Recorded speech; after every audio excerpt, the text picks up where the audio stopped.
yahdihillahu fala mudhillalah wa may yudlil fala hadiyalah. Asyhadu an la ilaha illallah wahdahu la syarikalah wa asyhadu anna Muhammadan abduhu wa rasuluh la nabiyya wa la rasulah ba'dah.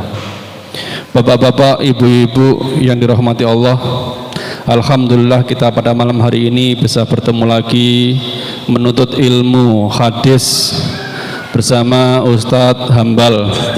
Semoga Allah Subhanahu wa Ta'ala selalu memberikan kepada kita semua kesehatan, kelapangan rezeki dan juga keistiqomahan. Amin. Karena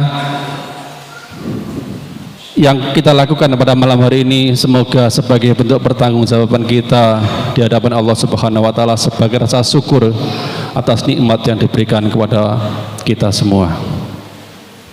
Kali ini yaitu bab beribadah sebatas kemampuan, halaman ke-37. Sebelum dibahas, kami informasikan kepada bapak-bapak, ibu-ibu yang berada di masjid ataupun yang berada di rumah, kami dari LKI dan juga Masjid Al-Ikhlas insya Allah tanggal 9 dan tanggal 10 Muharram akan mengadakan buka bersama di Masjid Al-Ikhlas. Kita akan menghidupkan sunnah-sunnah Rasulullah SAW, ya, tidak hanya menyemarakkan ketika ada perayaan tahun baru Hijriah, tahun baru Islam, tetapi kita menyemarakkan sunnah-sunnah, ya, Rasulullah SAW. Monggo bapak-bapak, ibu-ibu, semoga bisa tergerak hatinya untuk bersama-sama mengajak keluarganya juga supaya bisa mengikuti puasa sunnah Muharram. Dan barangkali dari bapak-bapak, ibu-ibu yang mempunyai kelebihan rezeki yang mau ikut serta memberikan sedikit rezekinya untuk kegiatan buka bersama, monggo dipersilahkan. Dan juga kami informasikan nanti setelah kajian, ya, kita bersama-sama, ya, makan bersama di sebelah SFC gitu nggih. Ustadz harus ikut juga ke sana karena sudah disiapkan, insya Allah sudah disiapkan di sana, ya. Jadi nanti kita bersama-sama ke sana dan di sana sudah disiapkan insya Allah. Mudah-mudahan sekali lagi kita memberikan yang terbaik untuk, ya, jamaah semua, dari jamaah untuk jamaah semuanya. Kita semoga bisa gembira di sini dan juga bisa gembira bersama-sama di jannahnya Allah Subhanahu wa Ta'ala. Amin ya rabbal alamin. Dan memang itulah, ya, sebatas kemampuan kita, dan hari ini kita akan membahas bab itu. Maka dari itu, Bapak Ibu yang dimuliakan Allah, langsung saja kepada beliau Ustadz Dr. Muhammad Hambal Sofyan LCMPDI. Waktu dan tempat dipersilahkan. Tafadhol Ustadz. Assalamualaikum warahmatullahi wabarakatuh. Alhamdulillah, salatu wassalamu ala Rasulillah wa ala alihi wa sahbihi ajma'in. Yaqulu Rasulullah sallallahu alaihi wasallam fi marwahul Bukhari wa Muslim min hadithi Muawiyah radhiyallahu an, may yuridillahu bihi khairan yufaqihu fid din. Alhamdulillah, kita bersyukur kehadirat Allah Subhanahu wa Ta'ala atas taufik dan nikmatnya kita bisa istiqomah menghadiri majelis ilmu, mengkaji hadis-hadis Nabi sallallahu alaihi wasallam.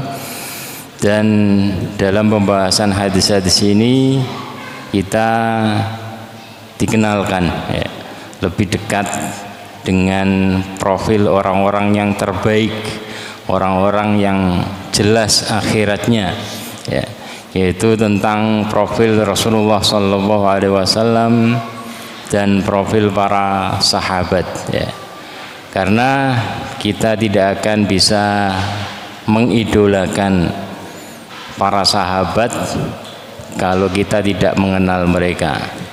Kita tidak akan bisa mengidolakan Rasulullah SAW secara sebenar-benarnya kalau kita tidak mengenal hadis-hadis beliau, bagaimana wejangan-wejangan beliau. Dan keutamaan dekat dan mengenal orang-orang terbaik, orang-orang soleh. Para sahabat ini adalah orang-orang terbaik dari umat ini, karena Rasulullah SAW mengatakan khairun nas qarni tsummal ladzina yalunahum tsummal ladzina yalunahum. Sebaik-baik manusia adalah generasiku, kemudian generasi setelahnya dan generasi setelahnya. Artinya orang-orang yang hidup pada zaman tersebut adalah orang-orang yang terbaik dari umat ini, orang-orang pilihan. Dan keutamaan kita mengenal dan mengidolakan mereka itu luar biasa. Salah satunya adalah bisa mengkatrol derajat kita nanti di akhirat, karena bermodal kecintaan atau mengidolakan orang-orang yang terbaik. Sebagaimana dalam riwayat Bukhari dan Muslim, an Abdullah bin Mas'ud radhiyallahu anhu qala jaa rajulun ila Rasulillah sallallahu alaihi wasallam faqala ya Rasulullah kaifa taqul fi rajulin ahabba qauman wa lam yalhaq bihim. Faqala Rasulullah sallallahu alaihi wasallam al mar'u ma'a man ahab. Jadi ada seorang badui datang kepada Rasulullah sallallahu alaihi wasallam dan bertanya, "Ya Rasulullah, bagaimana pendapatmu tentang seseorang yang mencintai suatu kaum, sekelompok orang, walam yalhaq bihim, namun orang ini tidak sepadan, artinya tidak sepadan dengan orang-orang hebat tersebut, tapi dia cintai." Maka kata Rasulullah SAW, almar'u ma'aman ahab. Seorang itu nanti akan dikumpulkan di akhirat bersama orang-orang yang dia idolakan, yang ia cintai. Meskipun derajat dia ini jauh, tapi karena mengidolakan, mencintai ini, rahmat Allah Subhanahu wa taala itu akan mengkatrol mereka, ya. Meskipun tidak sederajat jauh, tapi karena ini betul-betul ada di hati mereka, maka ini ngatrol. Maka jangan tanggung-tanggung memilih idola, jangan keliru memilih idola. Kalau kita orang baik kemudian kita ngidolakan orang yang nggak beres, boleh-boleh kita ditarik ke bawah karena mengidolakan tersebut, ya. Maka kemudian dalam riwayat Bukhari dan Muslim dari Anas bin Malik radhiyallahu anhu anna rajulan sa'ala Nabi sallallahu alaihi wasallam anisa faqala mata sa'ah qala wa madza a'datta laha. Jadi ada seorang badui datang kepada Rasulullah dan bertanya, "Ya Rasulullah, kapan terjadi hari kiamat?" Maka Rasulullah SAW menjawab, ya, beliau tidak menjelaskan kapan terjadinya, tapi beliau menjawab dengan sesuatu yang jelas, ya, sesuatu yang nyata. Beliau tanyakan, wa madza a'datta biha. Jadi hari kiamat itu nggak penting. Yang penting itu apa yang kau persiapkan untuk hari kiamat itu. Madza a'datta laha. Faqala la syai'. Kata orang Badui ini, karena Badui ini orangnya lugu, kata dia, nggak ada ya Rasul yang saya siapkan, ya. Illa anni uhibbullah wa rasulahu sallallahu alaihi wasallam. Hanya saja saya ini cinta Allah dan cinta Rasulnya sallallahu alaihi wasallam. Maka kata Rasulullah sallallahu alaihi wasallam, anta ma'aman ahbabta. Engkau itu nanti akan dikumpulkan bersama orang yang engkau idolakan, yang engkau cintai. Maka hadis inilah hadis yang membuat Anas bin Malik sangat gembira, ya. Jadi tidak ada hadis ucapan Rasulullah SAW yang lebih menggembirakan Anas bin Malik melebihi hadis ini. Kata beliau, qala Anas fama farihna bi syai'in farahana biqaulin Nabi sallallahu alaihi wasallam anta ma'aman ahbabta. Tidak ada, ya, sabda Nabi yang membuat aku gembira melebihi hadis ini, yaitu sabda Rasul, engkau akan dikumpulkan bersama orang yang engkau idolakan, yang engkau cintai. Maka kemudian Anas mengatakan, fa ana uhibbun Nabi sallallahu alaihi wasallam wa Abu Bakrin wa Umar. Maka saksikanlah saya ini sangat cinta kepada Rasulullah, cinta kepada Abu Bakar dan cinta kepada Umar. Wa arju an akuna ma'hum, dan aku berharap agar aku dikumpulkan bersama mereka nanti di akhirat. Bi hubbi iyahum, dengan wasilah, dengan barokah kecintaanku kepada mereka, karena aku mengidolakan mereka. Wa in lam a'mal bimisli a'malihim. Nah, inilah perhatikan ketawaduan para sahabat, ya, agar aku bisa dikumpulkan bersama mereka meskipun amalanku tidak sebanding dengan amalan mereka, amalan Abu Bakar, amalan Umar, ya, dan amalan Rasulullah Sallallahu Alaihi Wasallam. Ucapan beliau sama seperti ucapan Imam Syafi'i yang terkenal, ya. Uhibbus sholihin walastu minhum la'alli an anala bihim syafa'ah wa akrahu man tijaratuhul ma'asi walau kunna sawa fil bidha'ah. Imam Syafi'i beliau mengatakan, saya cinta dengan orang-orang yang soleh, saya cinta orang-orang soleh, walastu minhum, meskipun aku tidak termasuk bagian dari mereka. Ini Imam Syafi'i, ya. Jadi aku cinta orang-orang soleh meskipun aku tidak termasuk dari mereka. Tawadhu, betul-betul tawadhu.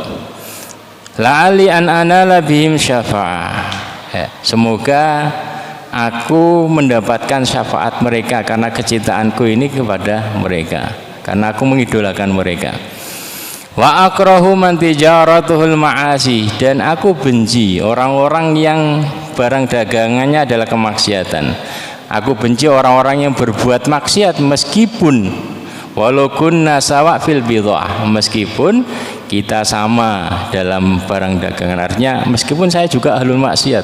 Itu Imam Syafi'i, karena tidak seorang pun yang terbebas dari dosa, ya. Nah, ini ketawaduan. Yang kita garis bawahi adalah yang bagian atas tadi. Jadi uhibbus sholihin walastu minhum la'alli an anal bihim syafa'ah, ya. Aku cinta, aku akan mengidolakan orang-orang soleh agar aku mendapatkan syafaat mereka karena barokah cintaku ini kepada mereka. Artinya tujuan kita mengkaji hadis-hadis Nabi yang di sini disebutkan tentang Rasulullah, tentang para sahabat, agar kita semakin kenal dengan mereka. Kalau kita kenal, maka kita akan mengidolakan mereka. Kalau kita mengidolakan mereka, kita berharap kecintaan kita itu bisa menjadikan kita mengkatrol akhirat kita nanti, sehingga Allah mengumpulkan kita bersama mereka, ya. Insyaallah pada kesempatan malam hari ini kita akan membahas tentang bab selanjutnya, yaitu beribadah sebatas kemampuan, ya. Beribadah sebatas kemampuan. Apa hubungannya dengan muqaddimah tadi, ya? Hubungannya adalah biar kita tahu, ya, batas berlebih-lebihan dalam beribadah itu bagaimana. Karena kalau kita tidak tahu standar, maka terkadang kita lebih ngawur. Kita mengatakan bahwasanya ketika melihat orang berjenggot, jangan ekstrim, agama itu yang biasa-biasa saja. Kita mengatakan bahwasanya yang berjenggot itu ekstrim, berlebih-lebihan. Ketika kita melihat orang kok nggak mau salaman dengan yang wanita bukan mahramnya, oh itu ekstrim, berlebih-lebihan dalam beragama. Kenapa? Karena standar kita nggak jelas, ya. Yang kita pakai standar kita adalah standar orang di zaman kita, standar orang-orang ahli maksiat, ya. Kalau kita tahu standar yang benar itu adalah standarnya Rasulullah, standarnya para sahabat, nah itu yang jelas, ya. Maka ini perlu dikaji dulu, ya. Jadi untuk mengetahui ini berlebih-lebihan, ini standar, maka kita harus tahu standarnya dulu. Kalau tidak, maka kita ngawur, ya. Hadis yang pertama, an Aisyah radhiyallahu anha anna Nabiya sallallahu alaihi wasallam dakhala 'alaiha wa indaha imra'ah. Qala man hadhihi? Qalat hadhihi fulanah tadhkuru min salatiha. Qala mah alaikum bima tutiqun. Wallahi la yamallullah hatta tamallu. Wa kana ahabbud din ilaihi ma dawama sahibuhu alaihi, rawahul Bukhari wa Muslim. Dari Aisyah radhiyallahu anha bahwasanya Nabi sallallahu alaihi wasallam masuk ke rumah Aisyah. Waktu itu ada seorang wanita ngobrol dengan Aisyah. Maka Rasulullah SAW bertanya, man hadhi, siapa wanita itu? Maka Aisyah menjawab, hadhi fulana, dia ini fulana, hebat orangnya ya Rasulullah. Tadhkur min salatiha. Lalu kemudian Aisyah menyebutkan, dia ini orang wanita hebat. Kenapa? Karena sholatnya luar biasa, ngalahkan saya ya. Sholatnya luar biasa, siangnya sholat seperti ini, malamnya sholat seperti ini, full dengan sholat ya. Maka Rasulullah SAW berkata, mah cukup ya. Ya, gak usah diteruskan ya. Artinya beliau katakan mah itu adalah untuk mengingkari apa itu sholat kok kayak seperti itu ya. Beliau pengen menyadarkan bahwasanya wanita itu punya tugas ya. Wanita itu punya tugas utamanya adalah melayani suami dan ngurusi rumah. Jadi ketika dijelaskan wanita ini full waktunya dikerjakan untuk sholat, maka Rasulullah pengen menjelaskan ya, agama Islam itu bukan seperti itu. Agama Islam itu bukan sekedar ngurusi akhirat saja, tapi agama Islam itu ngurusi dunia akhirat. Beliau jelaskan wanita itu punya tugas gini. Sisanya itu untuk adalah sholat, diisi dengan sholat. Ya. Jadi beliau katakan mah alaikum bima tutiqun. Ya. Kerjakan ibadah itu semampu kalian. Ya. Kenapa? Karena beliau tahu tabiat manusia. Beliau dibimbing dengan wahyu. Yang menciptakan manusia adalah Allah. Allah yang tahu bagaimana karakter hambanya seperti ini.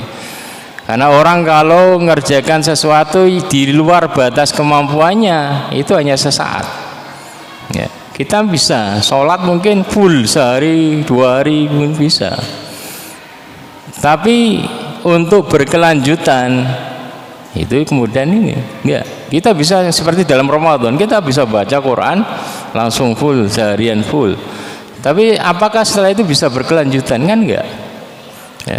Maka Rasulullah katakan ya, ibadah itu alaikum bima tatiqun, kerjakan semampu kalian ya. Artinya beliau tidak melarang ibadah yang banyak ya. Kenapa? Tapi beliau melarang berlebih-lebihan di dalam beribadah. Maksudnya apa?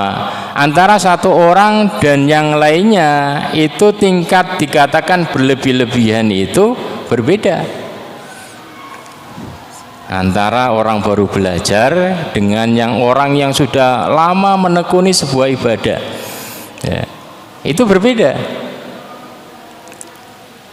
Rasulullah SAW ketika Abu Bakar membawa harta, semua hartanya untuk sedekah, semua isi tabungannya, beliau tidak melarang itu. Ketika Umar datang bawa separuh hartanya, beliau nggak ngelarang, karena beliau tahu ini sudah terdidik pelan-pelan sampai kemudian tingkatnya, makomnya sudah tinggi ya. Tapi dengan ketika ada sahabat yang mungkin baru ini belajar, atau beliau ingin jadikan ini sebagai standar umum. Ketika Abdullah bin Amr bin As ini mau sedekah ya, beliau katakan saya punya, ya ini orang kaya ya, bukan Abdullah, Amr bin As kalau nggak salah. Saya orang kaya dan saya sedang sakit parah. Bolehkah saya hanya punya seorang anak wanita. Kalau ini saya tinggalkan untuk anakku semua, itu kebanyakan ya. Bolehkah aku sedekah dengan sulusai mali, 2/3 hartaku? Kata beliau, jangan. Separuhnya ya Rasulullah, jangan. 1/3 ya Rasulullah. Sepertiga itu banyak, nggak apa-apa. Tapi sepertiga itu sudah banyak. Ya. Jadi Rasulullah SAW itu tadi tahu kondisi para sahabatnya. Makanya beliau katakan, alaikum bima tatikun, kerjakan sesuai batas kemampuan kalian. Ya. Antara orang yang rekeningnya isinya miliaran dengan orang yang rekeningnya isinya mungkin hanya 200.000, ya berbeda. Ya berbeda ini faknya. Jadi alaikum bima tatikun, ya. Kerjakan sesuai dengan batas kemampuan kalian. Kalau kemampuan kalian, harta kalian rekeningnya itu miliaran, sedekah cuman sedikit, ya nggak boleh. Ya, disesuaikan, ya. Wallahi la yamallahu hatta tamallu. Beliau kemudian jelaskan, demi Allah, Allah itu tidak akan bosan memberikan pahala kepada kalian sampai kalian sendiri yang bosan untuk beramal. Hatta tamallu. Ya. Maka tadi kerjakan semampu kalian, kerjakan sesuai dengan ini kondisi kalian.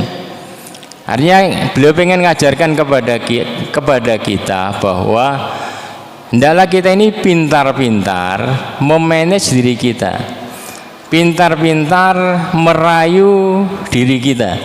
Karena dalam diri kita ada kebakhilan, ada sifat bakhil, ada begini, ada begini. Ya. Artinya kadang itu ini banyak, kadang sedikit, sesuai dengan apa kondisi kita. Ya. Beliau katakan, wallahi la yamallahu hatta tamallu. Allah tidak akan bosan memberikan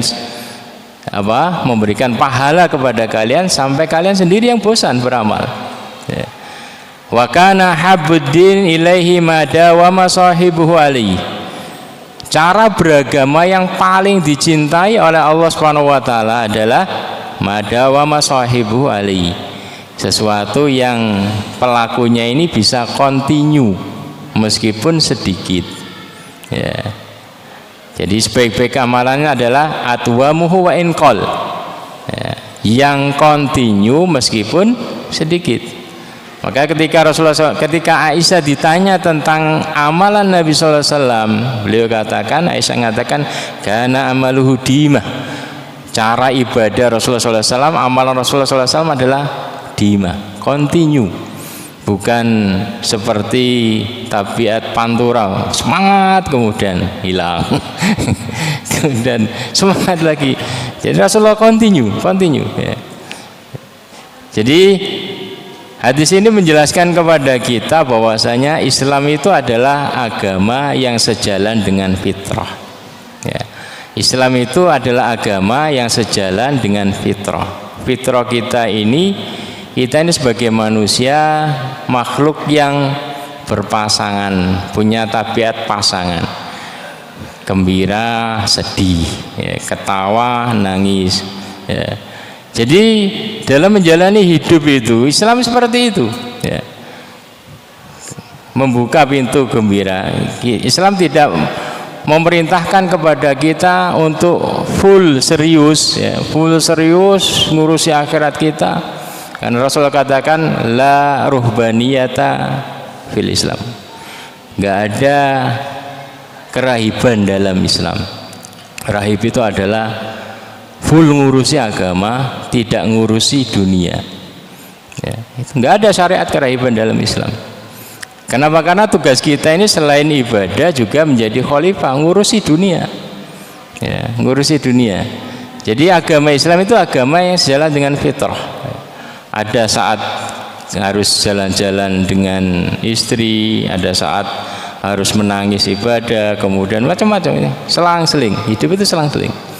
Maka seperti yang kita bahas dahulu, Rasulullah SAW kata istrinya, Rasulullah SAW itu biasa gurau dengan para istrinya, tapi ketika sami'an nida, ketika terdengar suara azan, panggilan azan, faka'an nama, seakan-akan beliau itu la ya'rifuna wa la na'rifu, seakan-akan beliau tidak kenal kita dan kita tidak kenal beliau, padahal langsung berubah.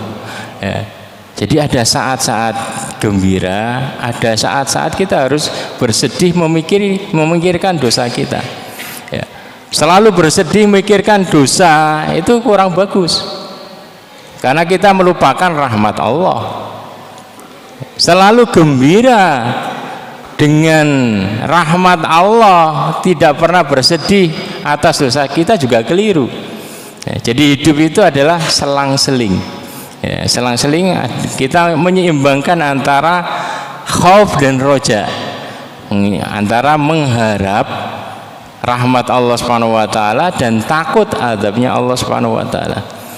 Makanya ketika Rasulullah SAW ditawari oleh Allah Subhanahu wa taala, setelah ditawari, arada alayya rabbi, Allah menawari aku, ayaj'ala badha'a Makkah dhahaban, untuk menjadikan bukit-bukit Mekah itu menjadi emas, atau kerikil-kerikilnya jadi emas, artinya menjadikan Rasulullah orang terkaya. Maka Rasulullah SAW mengatakan, la ya Rabbi, enggak, jangan ya Rabb. Ya. Beliau katakan, saya lebih senang aju uyoman, saya merasakan lapar sehari dan kenyang sehari. Ya. Ketika aku lapar, aku bisa selalu ingat, mengharap akan rahmatmu. Ketika aku kenyang, aku mensyukuri nikmatmu. Nah, jadi seperti itu.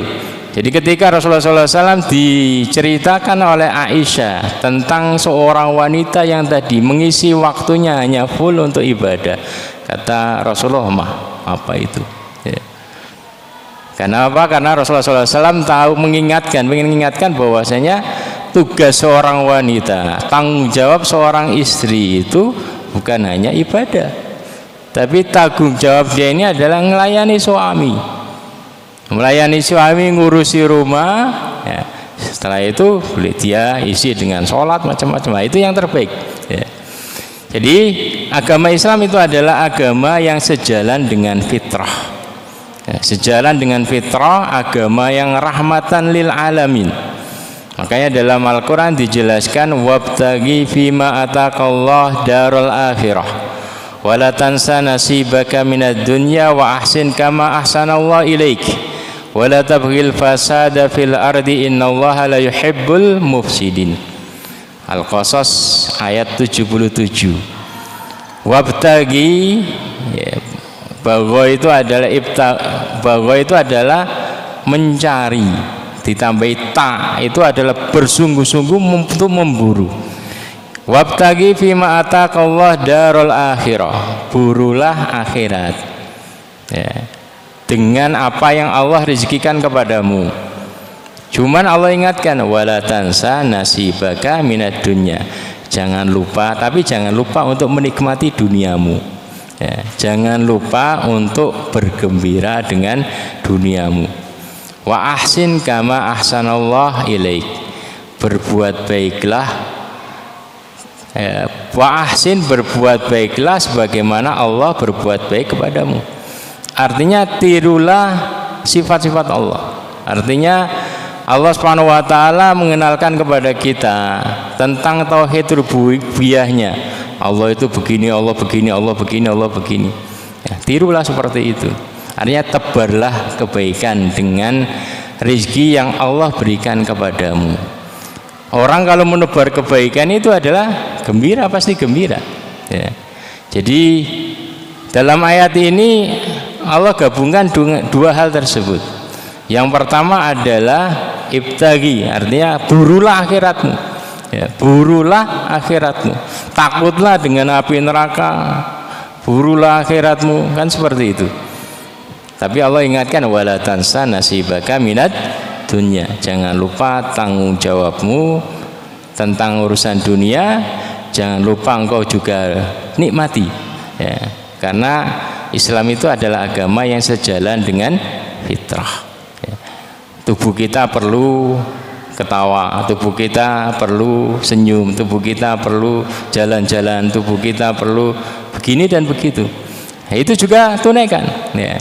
Jangan sampai perhatianmu kepada akhirat melupakan hal ini.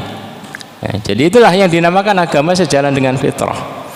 Agama yang bukan hanya ngurusi akhirat saja sehingga tidak memedulikan dunianya, Tapi menggabungkan dua hal tersebut.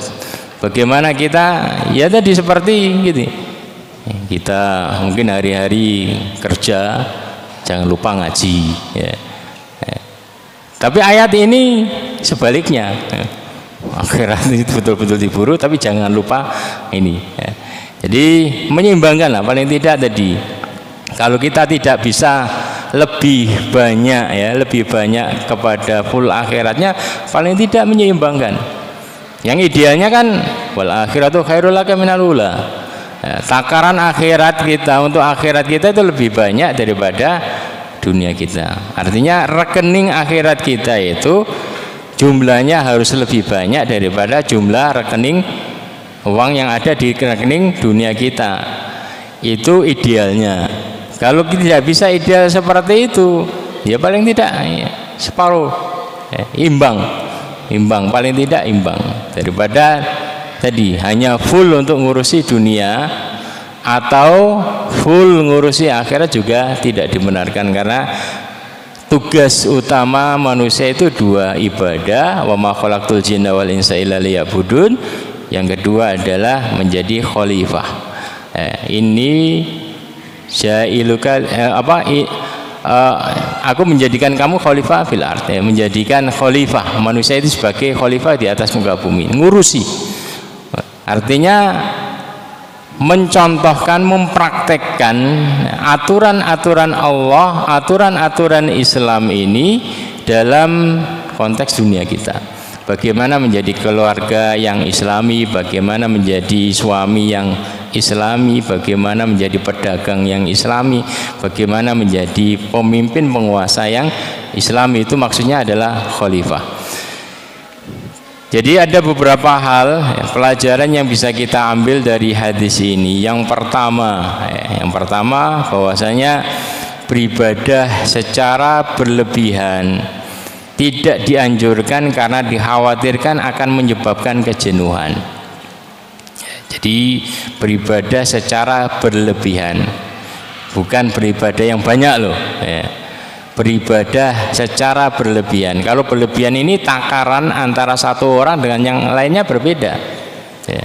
Jadi beribadah secara berlebihan tidak dianjurkan karena dikhawatirkan akan menyebabkan kejenuhan, tidak berkelanjutan. Karena yang diinginkan Allah Subhanahu wa taala dari kita ini adalah continue sampai kita bisa menutup umur kita dengan husnul khotimah ya. Sampai kita bisa ini taklim ini sampai tua terus taklim. Nah, itu seperti itu.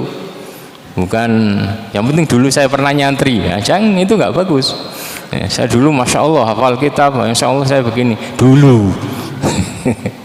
Tapi yang Allah inginkan itu bagaimana kita ini menerapkan thalabul ilm itu sampai akhir nanti, sampai tua, sampai ajal menjemput kita, kita akrab dengan ilmu. Itu yang Allah inginkan dari kita.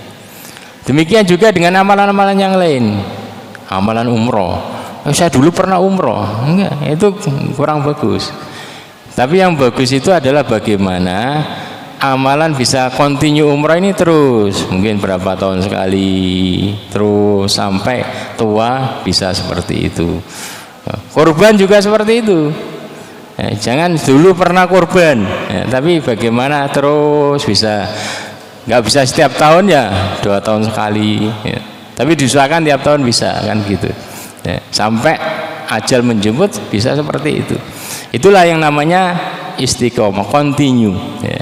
Jadi berkelanjutan, dan ini akan bisa terlaksana kalau kita ini bisa tadi pandai-pandai menghibur, memanage diri kita. Karena kalau kita tidak bisa menghibur, tidak bisa memanage diri kita, makanya sesaat kita paksa beramal bisa, tapi setelah itu kemudian sakit. Setelah sakit nggak ada kelanjutan ya. Tapi ini kemudian diselingi begini, gembira lagi, selingi lagi, itu yang bisa continue ya. Jadi kalau infak langsung banyak itu biasanya nggak bisa continue. Tapi kalau terus bertahap. Kecuali kalau orang sudah terbiasa tadi, terbiasa latihan dengan infak, ya. Mungkin pertama 10.000 tiap hari, terus naik lagi, ya. Itu baru bisa, ya.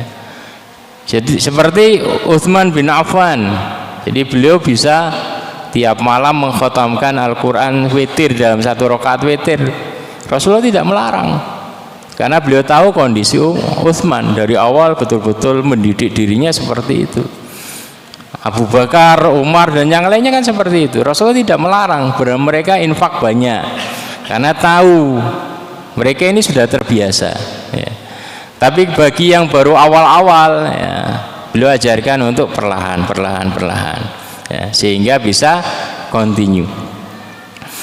Maka dalam sebuah hadis, ya, yang menjelaskan bahwasanya kita ini adalah makhluk yang ini kompleks, ya, itu banyak mungkin tanggung jawab, banyak tanggungan, banyak ini, ya, yaitu dalam sebuah hadis riwayat Bukhari, an Abi Juhaifah Wahab bin Abdullah radhiyallahu anhu qala akhan Nabi sallallahu alaihi wasallam baina Salman wa Abi Darda fazara Salman Abu Darda fara'a Darda mutabadzilah faqala ma sya'nuki qalat ahuka Abu Darda laisa lahu haja fid dunya faja'a Abu Darda fasana alahu ta'aman. Jadi Abu Juhaifah Wahab bin Abdullah Aswa'i radhiyallahu anhu yang menuturkan Nabi sallallahu alaihi wasallam mempersaudarakan orang Ansar dengan kaum Muhajirin, ya, satu-satu dipersaudarakan, ya, seakan-akan seperti saudara, ya, saudara kandung, saling mewarisi, seakan-akan seperti itu. Punya istri 2, silakan pilih yang mana nanti diceraikan. Punya harta banyak, ini silakan pilih yang mana. Sampai seakan-akan mewarisi, sampai turun ayat bahwasanya yang tidak ada hubungan kerabat itu, nasab itu tidak bisa mewarisi, membatasi, ya. Baru mereka paham, ya. Tapi persaudaranya betul-betul saling tadi sangat kuat sekali, ya. Yaitu Rasulullah mempersaudarakan antara Salman Al-Farisi dengan Abu Darda. Suatu hari Salman berkunjung ke tempat Abu Darda, wara'a Darda, dan Salman ini melihat Darda, istrinya Abu Darda, mutabadzilah. Mutabadzilah itu adalah lesu, tidak semangat hidup, murung, ya. Wa qala ma sya'nuki, ada apa dengan kamu kok enggak semangat itu? Kata Darda, akhuka Abu Darda laisa lahu haja fid dunya. Saudaramu Abu Darda itu sudah enggak punya hajat kepada dunia, enggak mau ngurusi dunia, ya. Dalam riwayat yang lain, saudaramu Abu Darda itu sudah kayak enggak nganggap saya ini ada, ya. Enggak pernah menyentuhku, enggak pernah makan bareng denganku, karena hari-hari dia ini siangnya itu puasa, malamnya habis isya, habis buka, sholat isya, kemudian sholat malam, ya, sampai subuh, ya. Pokoknya itu nggak ngurusi istri. Maka kemudian kita lanjutkan sedikit, ya. Baca Abu Darda fasana alahu ta'aman, ya. Karena ini dipersaudarakan, datang saudaranya, maka langsung disiapkan makanan. Faqala lahu kul fa inni shaim. Maka Abu Darda kemudian berkata kepada Salman, silakan makan karena saya sedang puasa. Qala ma ana biakil hatta ta'kul, ya. Kata Salman, saya tidak akan makan sampai engkau mau makan bareng denganku. Falamma kana al-lail dhahaba Abu Darda yaqumu faqala lahu nam fanam. Demikian juga malam hari, ketika habis isya ngobrol bareng sebentar, kemudian Abu Darda ini mau sholat. Kata Salman, jangan sholat dulu, tidur dulu bareng denganku. Fana, maka kemudian Abu Darda tidur. Tsumma dhahaba yaqum faqala lahu nam. Maka lewat beberapa saat mau bangun lagi. Kata Salman, tidur. Ya. Tsumma falamma kana min akhir lail, sampai sepertiga malam terakhir, maka Salman baru mengatakan kumilan, sekarang baru mari bangun sholat. Fashollaya, maka keduanya kemudian sholat bareng, sholat tahajud. Faqala lahu Salman, Kemudian Salman menasihati, inna li rabbika 'alaika haqqan wa inna li nafsika 'alaika haqqan wa li ahlika 'alaika haqqan. Sesungguhnya Rabb kamu itu punya hak atas dirimu, demikian juga dirimu ini, jasadmu ini punya hak atas dirimu, punya hak untuk engkau urusi. Mata kamu punya hak untuk ditidurkan, perut kamu punya hak untuk dikasih makan dan yang lainnya. Wa inna li nafsika 'alaika haqqan wa li ahlika 'alaika haqqan. Demikian juga istri kamu punya hak atas diri kamu. Kemudian fa'ati kulladzi haqqin haqqah. Maka karena ini banyak yang punya hak ini, kamu bagi rata, kamu perhatikan semuanya. Allah punya hak atas diri kamu juga, jasad kamu, istri kamu juga harus engkau perhatikan. Fatan Nabi sallallahu alaihi wasallam fadzakara dzalika lahu faqala. Maka kemudian Salman datang kepada Rasulullah keesokan harinya menceritakan hal tersebut. Maka kemudian Rasulullah SAW katakan, keduanya datang kepada Rasulullah ya, atau Abu Darda menceritakan tersebut. Kemudian kata Rasulullah, shadaqa Salman, benar apa yang diucapkan Salman Al-Farisi tadi, bahwasanya masing-masing kita ini punya hak ya, Rob kita punya hak, istri kita punya hak atas diri kita, jasad kita ini punya hak untuk kita perhatikan. Silakan azan dulu. Ya, kita break sejenak, barangkali ada yang batal wudunya silakan wudu dan kembali lagi ke tempat semula.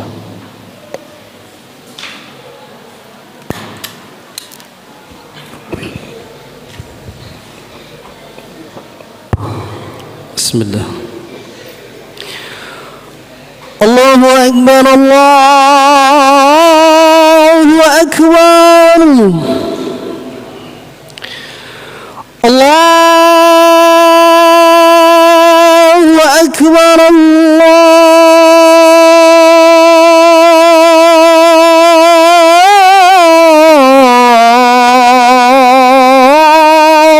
Akbar. Asyhadu an la ilaha illallah.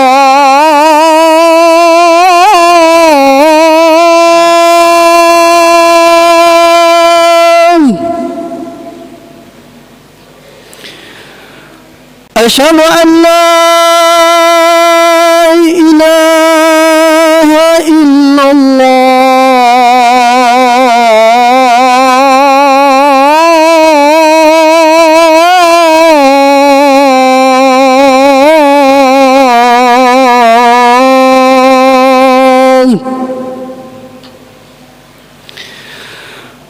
أشهد أن محمدًا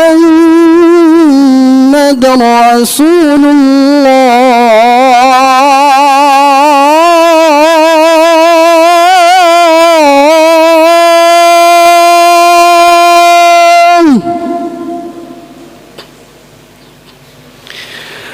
أشهد أن محمدًا رسول الله.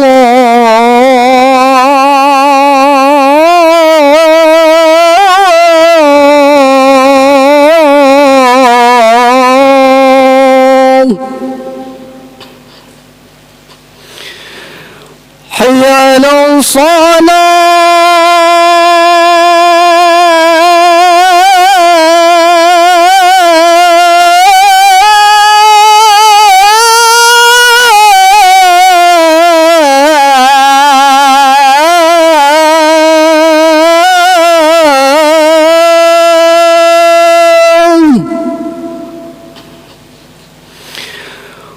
حي على الصلاة.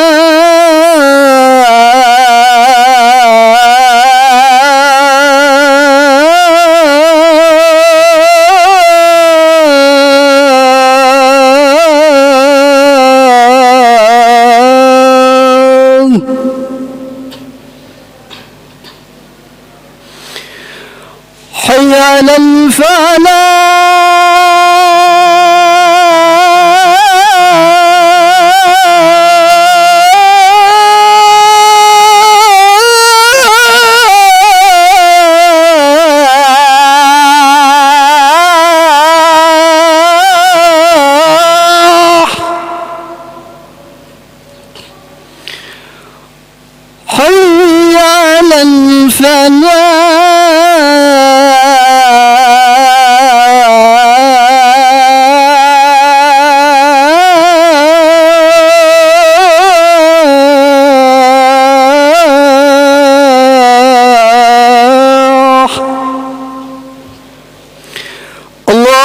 أكبر الله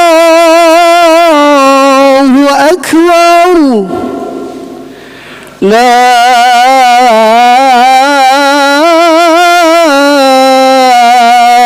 إله إلا الله.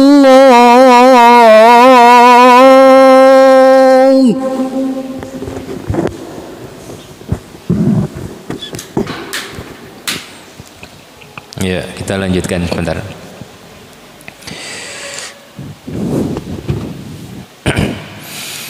Jadi Islam itu adalah agama yang sejalan dengan fitrah, ya, dengan tabiat kita, agama yang rahmatan lil alamin. Cuman harus standarnya jelas, ya. Standarnya itu adalah merujuk kepada Rasulullah Sallallahu Alaihi Wasallam.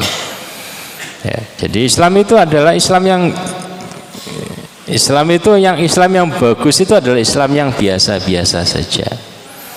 Bukan Islam yang ada embel-embelnya, bukan Islam liberal, bukan Islam kejawen. Tapi Islam yang benar itu adalah Islam yang biasa-biasa saja. Islam yang biasa-biasa saja itu apa? Islamnya Rasulullah.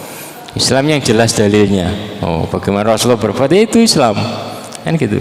Artinya kalau kita ingin tahu standar yang tidak berlebih-lebihan itu adalah kita harus belajar hadis-hadis Nabi SAW. Ya. Dalam hadis disebutkan Rasulullah berpesan istaqimu walan tuhsu. Ya. Adalah kalian itu ngerjakan amalan itu istiqomah sesuai dengan batas kemampuan, istiqomah lah. Qoribu wasadidu. Kerjakan sesuai dengan batas kemampuan kalian dan istiqomalah di atas amalan tersebut. Walan tuhsu. Dan kalian tidak akan mampu mengerjakan semua bentuk kebaikan, ini tidak akan mampu, ya. Maka tadi la yamallallah hatta tamallu, ya. Kerjakan sesuai dengan batas kemampuan kalian. Allah tidak akan bosan-bosan memberikan pahala kepada kalian sampai kalian sendiri yang bosan. Sampai kalian sendiri yang bosan baca Quran sehingga nggak dapat pahala baca Quran, sampai kalian sendiri yang bosan qiyamul lail sehingga nggak dapat pahala qiyamul lail. Maka kita harus pandai-pandai nasihati diri kita agar tadi bisa continue. Dan Islam itu agama yang tadi ada yang namanya rukhsah, agar kita ini bisa tidak selalu terbebani. Islam ini ada beberapa rukhsah, keringanan-keringanan dalam kondisi-kondisi tertentu, dan ini juga harus merujuk kepada dalil, ya. Jadi ketika kita ini sedang safar, ya, ada rukhsah untuk berbuka puasa. Ketika kondisi kita ini berat, ya, ketika kondisinya kita ini berat, ya, tidak usah dipaksakan, ya, karena ada rukhsah. Makanya ketika Rasulullah SAW itu pergi ke Mekah, ya, ketika pergi ke Mekah ini kan padang pasir panas, itu puasa, mereka pada puasa. Ada yang ngomong kepada Rasulullah, ya Rasulullah, ini banyak yang banyak yang merasa ini sangat berat ini kondisinya kan. Maka itu sudah asar, itu sudah habis asar, ya, ada banyak yang lemes loyo, ya, hampir terkapar mungkin. Maka Rasulullah kemudian minta diambilkan air minum, ya. Jadi Rasulullah SAW kemudian pada abi qadahin min ma'in ba'dal asri, Rasul minta diambilkan bejana air, diangkat tinggi-tinggi, kemudian beliau minum. Maka para sahabat yang lain pada minum, ya. Faqila lahu ba'da dzalika inna ba'dhan nas qad shom, ya. Kata Rasul, kemudian ada yang mengatakan sebagian sahabat itu ada yang masih tetap puasa. Oh, ini mau perang, ini kok masih pada puasa. Maka kemudian Rasulullah katakan ulaika luso, mereka ini orang-orang yang tidak taat nih, usad ahli ini melanggar perintah, ya. Ulaika luso, ya. Demikian juga dalam hadis riwayat Bukhari, karena Rasulullah SAW fi safarin fara'a zihaman wa rajulan qad dhulila alaihi.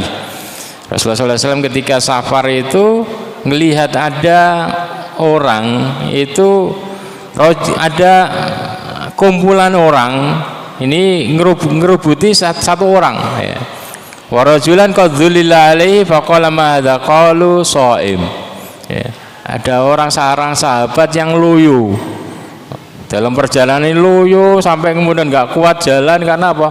Ketika ditanya kenapa ini yuk sampai dia harus dipopong, dia puasa ya Rasulullah. Maka Rasulullah katakan laisa minal bir asyam fi safar. Bukan termasuk kebaikan puasa ketika sedang safar. Ini artinya masing-masing dari kita tahu kondisi kapan kita harus tetap puasa. Karena saya mampu saya puasa. Kadang kita menghibur diri, saya ngambil rukhsah sudah, nggak apa-apa, nggak ada masalah. Seperti dalam hadis yang lain dituturkan oleh Jabir, kharajna ma Rasulullah sallallahu alaihi wasallam fi safarin. Kita pernah keluar bersama Rasulullah SAW ketika bulan Ramadan fi syiddatil har. Musim sangat panas. Fama minna shaim illa Rasulullah sallallahu alaihi wasallam wa Abdullah bin Rawaha. Enggak ada yang puasa kecuali dua orang, Rasulullah dan Abdullah bin Rawaha. Ya. Jadi seperti itu. Islam ini agama yang fleksibel. Selama ada dalilnya, rukhsah, silakan diambil. Enggak mau ngambil juga enggak ada masalah. Ya. Jadi kerjakan alaikum bima tatikun, itu yang kita garis bawahi, kerjakan sesuai dengan batas kemampuan kalian, yang penting bisa istiqomah. Dan terakhir kita mengingatkan kembali bahwasanya hari Kamis dan Jumat itu adalah tanggal 9 Muharram dan tanggal 10 Muharram kita disyariatkan untuk berpuasa ya, sebagaimana dalam hadis riwayat Muslim an Abi Hurairah qala Rasulullah sallallahu alaihi wasallam afdhalus siyam ba'da Ramadan syahrullah Muharram. Puasa yang paling utama setelah Ramadan adalah puasa bulan Muharram. Dalam hadis riwayat Bukhari juga Ibnu Abbas radhiyallahu anhu qala ma ra'aitu Nabi sallallahu alaihi wasallam yataharra siyama yaumin faddalahu ala ghairihi illa hadzal yaum yauma Asyura wa hadzal syahr yani syahrul Ramadan. Jadi Rasulullah tidaklah aku melihat, kata Ibnu Abbas, tidaklah aku melihat Rasulullah SAW betul-betul bersungguh-sungguh mengerjakan puasa melebihi dua hal ini. Yaitu kalau sunnah itu adalah puasa 10 Muharram dan puasa wajibnya itu adalah puasa Ramadan. Kemudian dalam hadis yang lain Rasulullah katakan dalam riwayat Muslim, siyamu yaumi Asyura inni ahtasibu 'ala Allah ayyukaffira sana allati qablah. Jadi puasa hari Asyura, hari 10 Muharram ya, itu ya, saya kira itu adalah mampu menghapuskan dosa setahun yang telah lalu ya. Kemudian beliau juga berpesan sumut tasi' wal ashir wala tusyabbihu bil yahud. Puasalah tanggal 9 dan tanggal 10 Muharram, jangan menyerupai orang Yahudi, karena orang Yahudi puasa hanya tanggal 10 Muharram. Maka kita dianjurkan puasa tanggal 9 juga. Dalam riwayat Muslim yang lain diriwayatkan oleh Ibnu Abbas radhiyallahu anhu qala hina shoma Rasulullah sallallahu alaihi wasallam yaum Asyura wa amara bisiyami, ketika Rasulullah SAW puasa 10 Muharram kemudian dan beliau memerintahkan, kalau ya Rasulullah inna yaumun tu'azzimuhul yahud wan nasara. Hari 10 Muharram ini adalah hari yang diagungkan orang Yahudi dan Nasrani. Waqala Rasulullah SAW fa idza kana al-amal muqbil insyaallah sumna al-yawm at-tasi'. Qala falam ya'ti al-am al-muqbil hatta tuwfiya Rasulullah SAW. Jadi ketika 10 Muharram itu diingatkan ini hari yang diagungkan oleh orang Yahudi dan Nasrani, kata Rasulullah, semoga tahun depan kalau saya masih hidup kita akan puasa tanggal 9 dan tanggal 10 Muharram. Nah, jadi kalau hari Rabu itu tanggal 1 Muharram, berarti tanggal 9-nya hari Kamis dan tanggal 10-nya adalah hari Jumat. Insya Allah kita akan iftar jama'i, buka bersama di masjid ini, agar kita bisa gembira bareng dalam beribadah mengerjakan sunnah Nabi SAW. Demikian, Assalamualaikum warahmatullahi wabarakatuh. Jazakumullah khairan kepada beliau Ustadz Hambal. Sekali lagi buat bapak-bapak, ibu-ibu, habis kajian kita bersama-sama di sebelah SFC.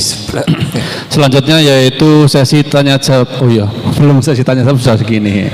Monggo Ustadz Abbas. Mic-nya ini mic.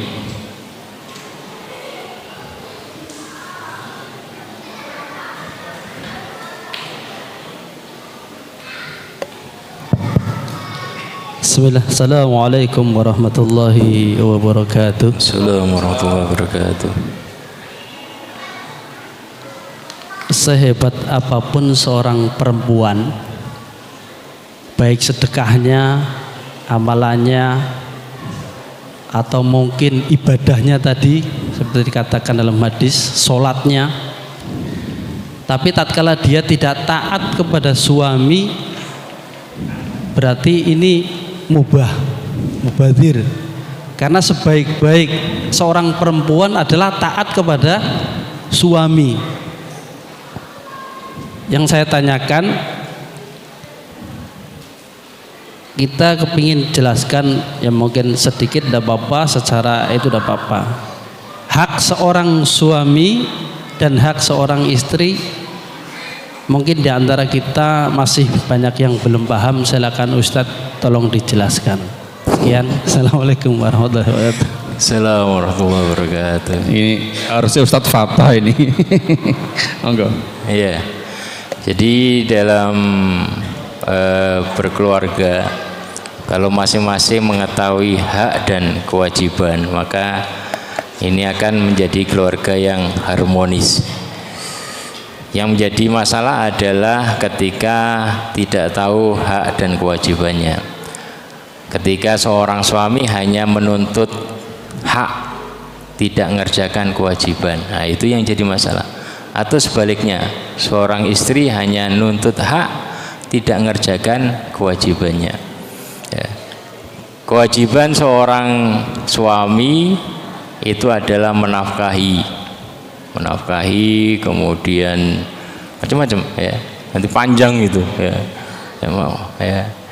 Menafkahi, memberikan nafkah, ya. Kemudian dan hak dia ini adalah dilayani, dimasakkan, ini macam-macam. Jadi jangan hanya sekedar nuntut hak, artinya hanya nuntut hak. Jadi dia enggak setor nafkah, tapi minta dibuatkan rawon tiap hari, minta soto makan enak-enak, enggak pernah setor, tidak pernah. Nah, demikian juga istri, ya. Jadi ada hak dan ada kewajiban. Hak dia adalah dinafkahi, kemudian kewajiban dia melayani, ya. Cuman yang ideal itu adalah, ya, yang ideal itu adalah ketika masing-masing ini lebih mendahulukan kewajiban. Dia ideal di dalam tadi memberikan kewajiban, tidak terlalu nuntut, ya. Jadi ketika menyadari bahwasanya berkeluarga itu adalah berkeluarga itu adalah kongsi, kerjasama, bukan sekedar atasan bawahan, akan tapi kerjasama bagaimana membangun keluarga yang sakinah, mawaddah, warahmah, bagaimana anak-anak ini menjadi anak-anak soleh dan soleha, ya. Kalau itu yang dipikirkan, insya Allah kan bagus, ya. Ya. Dan masing-masing ngaji, ya, sehingga belajar bagaimana hak-haknya, kewajibannya apa saja. Ini kalau dibahas itu 1 jam lebih banyak. Kita hanya global, ya. Jadi yang jadi sumber masalah itu adalah, tadi ketika seorang itu hanya nuntut hak, kemudian tidak mengerjakan kewajiban, ya. Atau tadi, ya, lebih membesar-besarkan di sini, ya. Tapi kalau saling menyadari masing-masing setelah ini membaca kewajiban saya apa, ya, lebih mementingkan haknya, mementingkan kewajibannya apa sesuai dengan panduan Islami, maka nanti kemudian bagaimana ini saling membantu. Karena Rasulullah SAW itu karena ala amali ahli, Rasulullah SAW biasa ngerjakan pekerjaan rumah istrinya, biasa itu seperti itu, artinya saling bantu ya. Jadi seorang istri jangan kemudian, oh ini yang bertugas nyari nafkah ini suami, saya nggak mau, pokoknya saya harus hanya menerima nafkah. Nah, itu kurang bagus ya. Jadi seperti begini loh ya, Rasulullah SAW katakan ya, bahwasanya dalam masalah mahar, wanita yang terbaik itu adalah wanita yang paling ringan maharnya untuk dimiliki ya. Jadi wanita terbaik seperti itu. Tapi laki-laki yang terbaik itu adalah, yang ideal itu adalah yang terbaik dalam menghargai wanita ya. Jadi dia nggak nuntut saya harus dikasih begini banyak, nerima, tapi suaminya jangan mentang-mentang. Yang terbaik wanita itu harus, nah, kemudian dia mentang-mentang ngasihnya ya perlengkapan alat sholat kemudian ini ya. Jadi ya tadi ya, yang terbaik itu adalah tadi bagaimana masing-masing ini pertama harus paham fikih tadi pernikahan, apa kewajiban saya, apa tugas saya, hak saya ini apa. Kemudian setelah itu bagaimana ini lebih kepada kerjasama ya, kerjasama mana ini saling membantu kan, seperti itu, ini akan harmonis ya. Cuman yang tadi itu harus diutamakan dan harus paham ya, saya ini harus taat, harus begini, harus begini, harus begini ya. Suaminya kemudian tidak mentang-mentang ya. Jangan jadi suami yang kemudian tadi memancing-mancing agar istrinya ini masuk kepada perangkap azab Allah ya. Tapi bagaimana dia ini mengharmoniskan keluarganya ya. Maksudnya adalah lebih memberikan, menghargai istri, tidak menjadikan dia sebagai anak buah sedikit-sedikit kemudian dia marah. Tapi bagaimana dia, oh ini mungkin dia, kenapa kok dia seperti mungkin dia sedang capek atau ini atau yang lainnya ya, lebih menyadari seperti itu ya. Jadi ini pembahasannya panjang kalau pembahasan tentang hak kewajiban itu.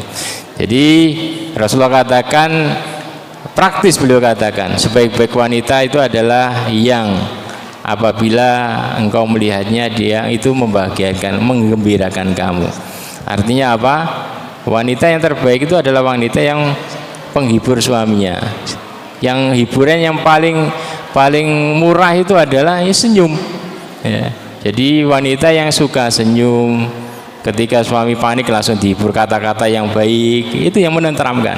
Ketika engkau perintahkan dia taat, ketika engkau ini, jadi mereka ini akan tadi mengerjakan kewajiban ketika dengan sukarela, dengan ini bahagia, ketika suaminya tadi menghargai, betul-betul menghargai ya. Jadi memberikan yang terbaik dan yang lainnya ya. Yang jadi masalah adalah menjadikan retak ketika terlalu menuntut. Istri menuntut kewajibannya, suami juga menuntut tadi itu, sehingga rame ya. Tapi kalau masing-masing saling menyadari ini adalah pekerjaan kita bareng, kemudian saling tadi tahu kewajibannya taat, kemudian begini ya, lebih mendahulukan saya ini, surga saya ini adalah di suami saya, maka tadi dia betul-betul menjadikan suaminya ini orang yang sangat kunci surga, betul-betul menghargai kan, seperti itu. Suaminya juga tidak terlalu mentang-mentang saya ini kunci surgamu harus begini, tapi dia tidak pernah menghargai istrinya, ini yang keliru ya. Jadi saling tadi mau cari ilmu ya, pentingnya ilmu di situ ya, ya kerjasama ya. Satu lagi barang ada yang mau tanya.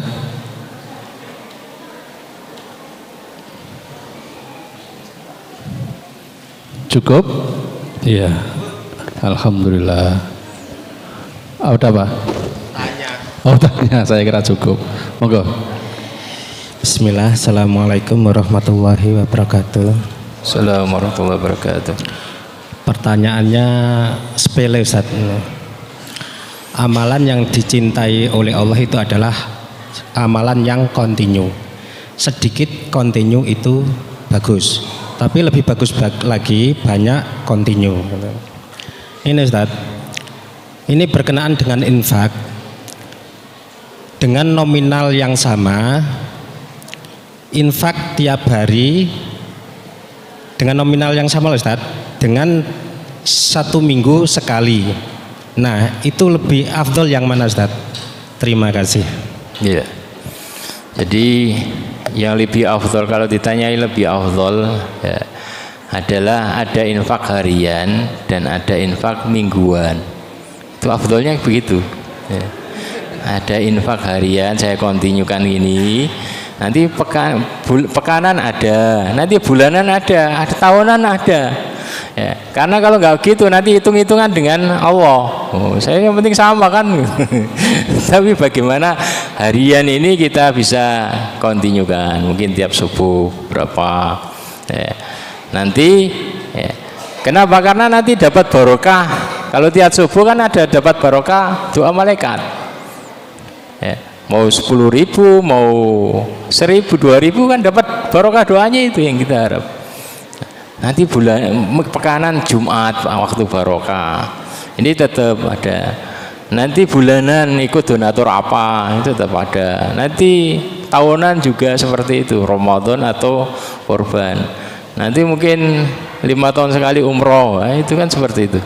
Nah, jadi jangan dihitung-hitung mana ini kemudian saya ini aja, tapi gimana bulan harian ada, pekanan ada, bulanan ada, ya itu harus pandai-pandai menghibur. Karena kalau nggak disempat-sempatkan nggak akan sempat, karena kebutuhan kita banyak. Ya, nggak disempat-sempatkan nggak akan sempat. Ya. Jadi ketika kita menyempatkan, dunia kita akan longgar.